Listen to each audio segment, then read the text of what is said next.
Hello and welcome to match day 9 of Championship predictions from the Unsport podcast. I'm Craig Sargent. With me, as always, is Mr. Daniel Cody. Let's have a quick recap of the weekend's action of match day 8. Results were all over the shot, and that's typical of the Championship. And it's typical of my predictions because I only got 1 point, and that was the 12:30 game of Hull versus Sheffield United. Daniel Cody did get one perfect score, though, and that is Coventry City's away draw at Millwall. So let's start off with the two Friday night fixtures. It is Coventry City versus Peterborough United. We just said about Coventry getting a draw, but Peterborough, one of the surprise results of the day, they beat Birmingham 3-0 at home. Yeah, a side that until then had been virtually flawless on the road. Peterborough made them, well, it was just a very convincing win. And when you consider the fact that they've got a couple of attacking stars missing, Marriott out again, Ricky J. Jones has been out for a while. I know they were helped by an own goal and even later on by a very silly red card, but they played brilliantly. George Grant looked fantastic. Young Ronnie Edwards on the ball at the back looked class act too. So all positives for Peterborough. And we did say that their home form is going to be crucial this year. That's the only thing that's going to keep them up. And if they can get a few results like that, they'll certainly be in with a shout. Coventry, very consistent. They're very good at home this season, and if they can pick up draws on the road, then they're going to be playoff contenders at this rate, but they're certainly doing well so far. I think because Peterborough on the road, there's only one winner here. Coventry, only team to win all of their home games, 4 out of 4, 12 points, top of the form table. They'll stay there. Not going to be massive, but 2-0 win. I think it's going to be comfortable. I'm going to have to agree on a Coventry win. Yes, Coventry are going to win this one. We are going to predict Coventry for once. Nothing against Coventry. We did praise them. We have praised them enough so far this season. No, for me, Coventry, I think, will win. Peterborough's away record is not good at the moment. That's where they need to start picking up points, as we said. I'm going to go 2-1 to Coventry. Right, next up, West Bromwich Albion versus Queen's Park Rangers. West Brom's third draw in a week.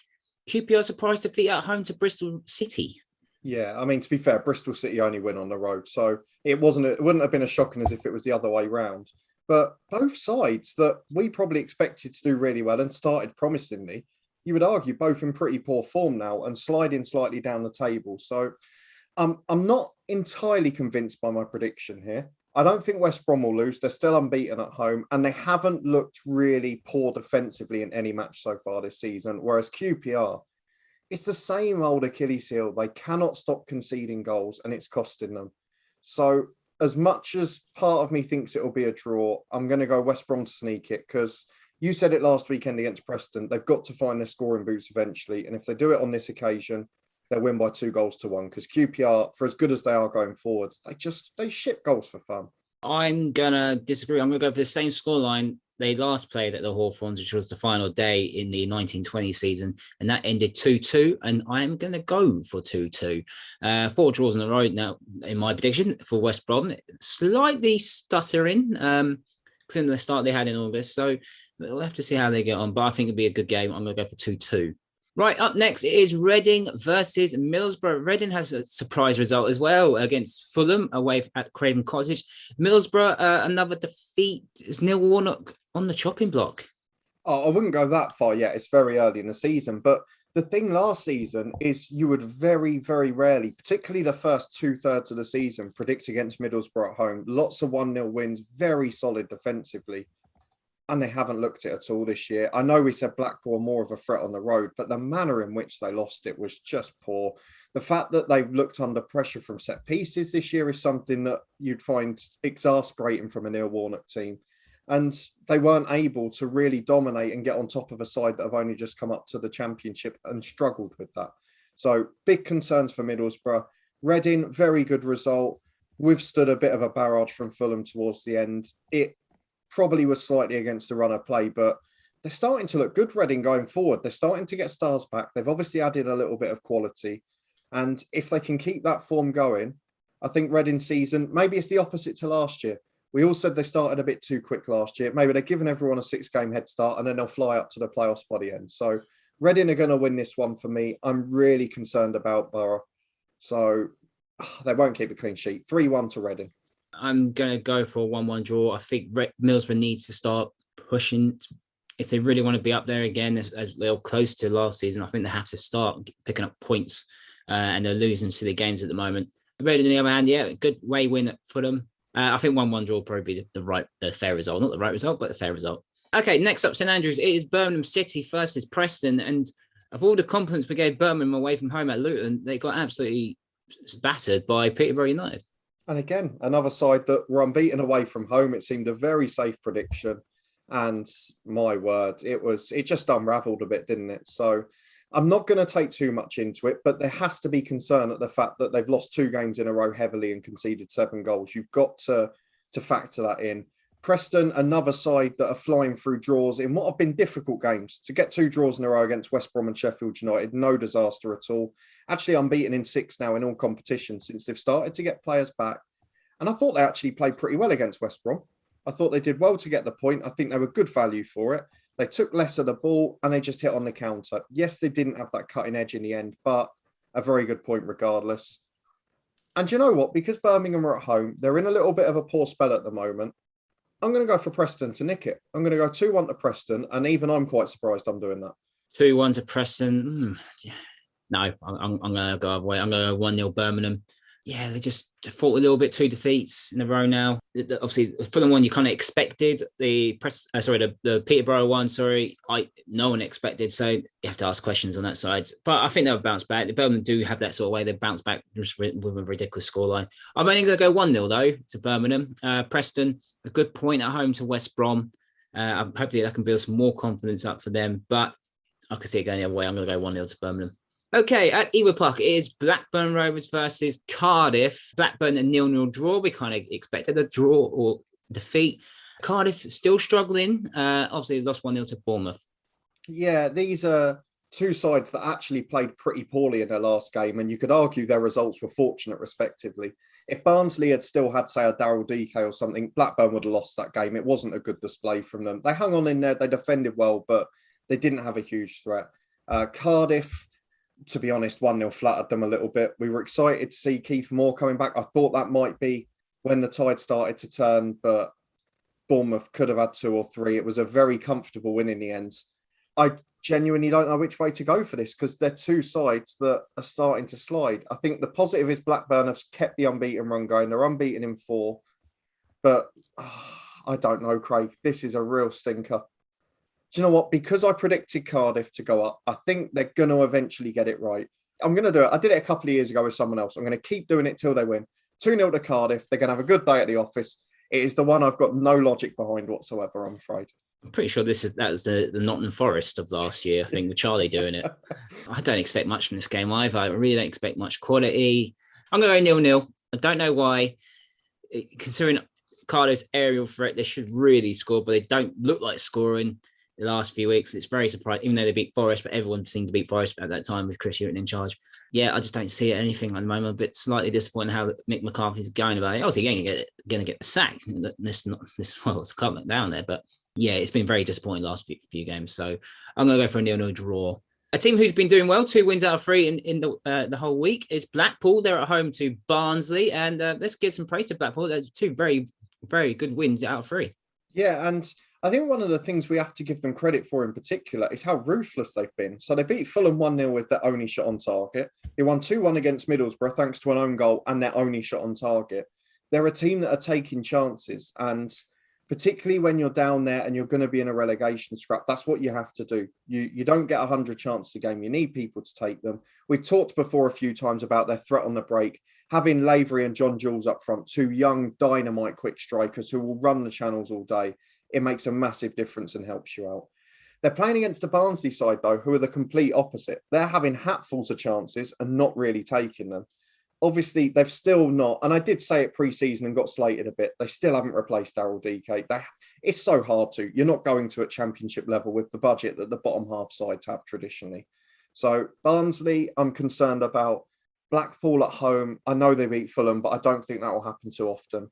I don't know, so I'm going to go Championship's favourite scoreline and play safe, I'm afraid. I think Blackpool might sneak it again. I think the momentum's there. The momentum is there, and it's just what you need when you need to survive in the Championship. These picking up these points when you don't probably expect to pick up. To be honest, we didn't expect Blackpool to pick up points against Fulham and Middlesbrough, and they did. So I'm hoping they can carry on beating the teams that should be probably around the area, a little bit lower in the Championship, to pick up more points. And obviously that home crowd will be right on their side as well. So I'm going to go for 2-1 to Blackpool. A team who doesn't take chances, but have actually took chances, but should really take more chances, is Luton Town. They're away at Bournemouth. Let's talk about the first half of Luton Town. We'll talk about the second half for Swansea. Let's talk about Luton. Fantastic first half, pretty much perfect, but I only got the point. Yeah, it will feel like a defeat, that one. But I will say, for the first half, Luton were probably one of the best Championship performances I've seen in a long time, from any side, that being. They knew what Swansea's game plan would be, and they countered it perfectly. We'll talk about the Swansea side a bit later on. But as you say, Luton's Achilles heel in all 4 draws recently has been not taking chances. And I know you say, but it was 3-0. Surely you've got to blame the defence. It should have been 5 or 6 very easily. And I mean sitters that could have been scored as well. So disappointment on that front. Of course, we've got to bear in mind, for perspective with Luton fans, there's a lot of injuries. It's a threadbare squad. There were kids on the bench because of people failing fitness tests at the last minute. We had a centre-half playing at left wing-back and a left wing-back playing at centre-half because the centre-half isn't fit enough to play at wing-back. However, going back from 3-0 is utterly disappointing. And what a bad time to be playing Bournemouth, who, for my money, look one of the best teams in the Championship at the minute. They look confident. They should have beaten Cardiff by more than 1. And, you know, we were a little bit maybe on the fence about how Scott Parker would do this year, but so far, bar the odd little defensive blip in a couple of home games, they've looked really, really solid. They're starting to keep clean sheets. It's 3 and 4 now. I know Luton have had good trips to Bournemouth recently, but I can't back it. I have to go for a Bournemouth win. And the way Luton are defending, I'm going to go 3-0 Bournemouth. I think this is the first time we've actually agreed Luton will lose. Players are getting dropping like flies. That doesn't really help. Well, Lansbury's playing, so that's positive news.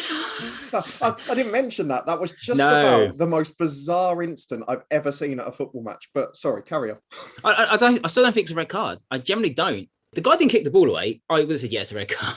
Because he kicked the ball away, it makes it look like he's obviously going for the ball, and obviously the timing was perfect in that sort of way. Do you know what? To be honest, I wouldn't have complained if it was a red card because I could understand the decision, but I'm glad it's not for football, because if a player who had tried to prevent a quick free kick got a player sent off for that, it would start happening a lot more. So for that sake, I'm glad. And obviously we need as many players as we can. Yes, absolutely. But this is a very ruthless Bournemouth side. Nothing spectacular, but picking up points here and there. The 1-0 here is coming up nicely for Bournemouth. And you have to give Scott Parker credit on that.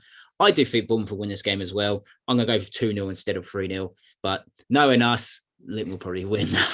Right, next up, Ashton Gate, a team who did win. It is Bristol City. They are playing Fulham. Now, Bristol City's home record is not great. Do you see that run continuing against Fulham, or do you think, Bristol City have turned the corner? No.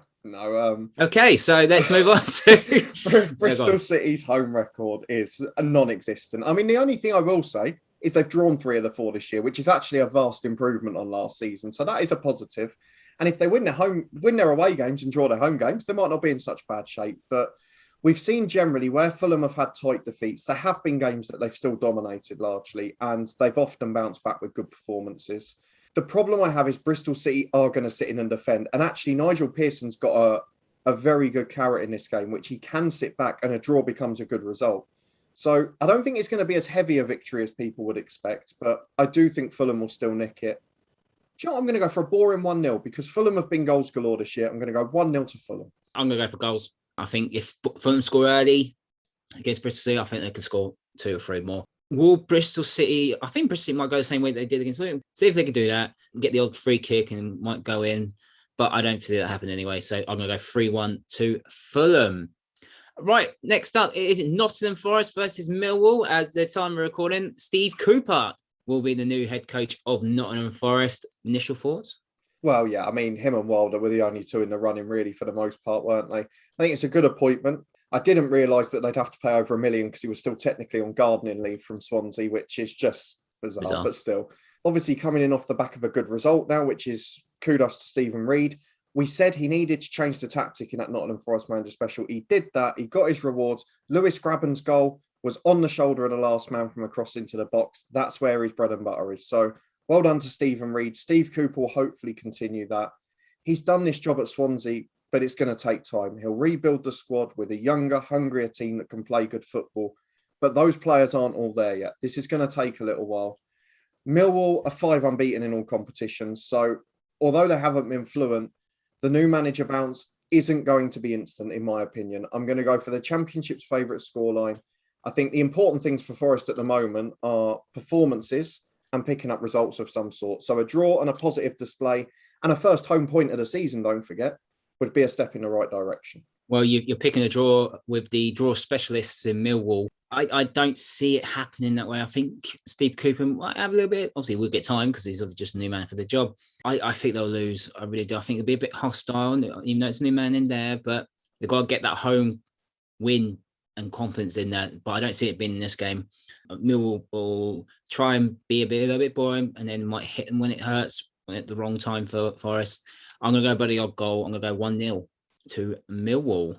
Right, next up, Sheffield United are playing Derby. Derby obviously going into administration, but they've done themselves justice with a fantastic win against Stoke. Yeah, second highest home attendance of the season as well, which was really great to see. If the fans get behind the players and if they don't get deducted more points, then they've got a chance because that first 11 is still good. The time that Derby are going to have difficulty is when we have that 3 games a week continuously after the international breaks early in the season. At the moment, they're getting a week off. They're getting to recuperate some of those older legs, just get them back to a reasonable standard of fitness. And at the moment, that's paying off for them. They've been generally really solid this season and deserve a lot of credit. They're coming up against a Sheffield United side, though, Craig, that are finding form fast. Their last home game, obviously, a 2-2 draw against Preston, disappointment in the last minute. If they can just sort out those little defensive errors, which mostly are now individual errors at the back, then the goals are flowing. They're starting to find confidence. I think this might be one game too far for Derby because Sheffield United, if they're on top form, will win this game. 2-0 Sheffield United. Yeah, I'm going to have to go with Sheffield United, to be honest. 11 goals in 3 games. It's a fantastic return, considering they were barely scoring in the first month or so. Derby, obviously, yeah, fair play to them. I think no one expected Derby to win. Everyone's going to go, oh, well, they've gone in administration. The confidence is going to be low. And they picked up a spirited performance, a hard-working performance. I think they were honest. They picked up the 3 points, and you have to give them credit. But I don't think that will happen in this game. Sheffield United are really confident looking for them. Once they concede, I think confidence might go for Derby. I'm going to go 3-1 to Sheffield United. Okay, next up, it is Stoke versus Hull. Hull still haven't won a game since the opening day of the season. What are they doing wrong, Hull? Well, the biggest thing since the opening day, scoring 4, was a lack of goals. But Sheffield United at home is not the game they're going to be judged on this season, nor is Stoke away, really. I know Stoke had a very disappointing result at Derby. There was the bizarre off-the-pitch instances against Barnsley, but at home, Stoke are a very different proposition generally. I think this is going to be a comfortable, comprehensive win. I don't think we're probably going to see Tom Ince at wing-back again, despite the fact he scored from right wing-back at the weekend. Stoke will get a few players back. They'll get a comfortable win.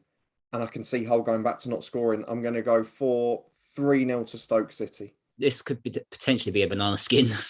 Yeah, Stoke have been a bit of a weird one lately. I don't know about you. Obviously started well and then they've just slowly gone down, and a draw against Barnsley and a defeat against Derby. You think you probably would get 6 points out of those 2 games, but the only to pick up 1 is very disappointing for them, for their standards. But I think Stoke will win this game. I'm going to go 2-0 to Stoke. And the final game, it is Swansea City versus Huddersfield. Huddersfield obviously lost to Nottingham Forest, which was another surprising result, as it is. Another surprising result at half-time. Would you say it was 3-0 Luton Town, but then somehow Swansea get back to 3-0. Let's talk about Swansea's second half performance. Made 3 changes at half-time. Got the 3 goals late on in the game, like the final half an hour. You've got to give Swansea credit and Russell Martin credit for coming back from such a situation like that.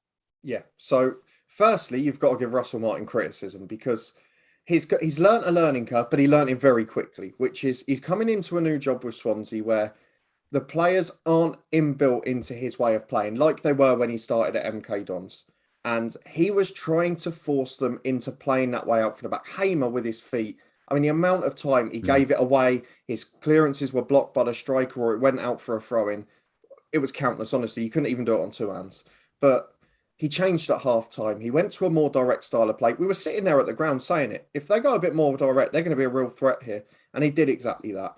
And Cham obviously came in towards the end of the window. Once he's match fit and starting, he is going to be one of the best players in the Championship. He's a class act. he ran the show for 45 minutes. I think he got in the EFL Team of the Week, despite only being on for the second half. Yeah. He was so good. And a class that Luton just can't acquire at the moment, unfortunately. Huddersfield's, look, it was a tough game. A Forest side after the manager's gone, there needed to be a reaction. There was. Again, Huddersfield had tons of the ball, the way they played a lot of last season, but didn't make it count. I don't know what Swansea are going to do. I don't know if they're going to go for the style they did in the second half. I'm going to bank on them to have learnt their lesson. Russell Martin will start the way that suits his players and Swansea will go big. And if they play that well again, excuse me if I'm overreacting, 5-1 Swansea. Really? Okay, let's. I know they had a brilliant 45 minutes, but you got to look at the first half performance because that was honestly, they could have lost 5-1. Could have been 5-1 down in the first half against Luton. The goals Swansea conceded were awful. I mean, truly bad. I think Swansea will. I was going to sit on the fence. I'm going to go 1-1. I think it's still a growing process at the moment for Swansea. It's not criticism. It's just still early learning from Russell Martin and his team. I'm going to go 1-1. I think Huddersfield will want to spoil the little bit of fun. And let's have a quick recap of what we just predicted. I've gone very tight, to be honest. A few 1-0s, 2-1s here and there. A couple of Championship favourite scorelines, 1-1. Cody's going a couple of 3-0s, a 5-1 for Swansea, some 2-0s, and the odd couple of Championship favourite scoreline. And those are our predictions from Matchday 9. Do you agree with us or disagree with us? Let us know in the comment section down there. Give us your predictions for this weekend's action. Give this video a like, subscribe to the Honest Football Podcast, and you can follow us on Twitter at HonestFootball3. And we'll see you next time.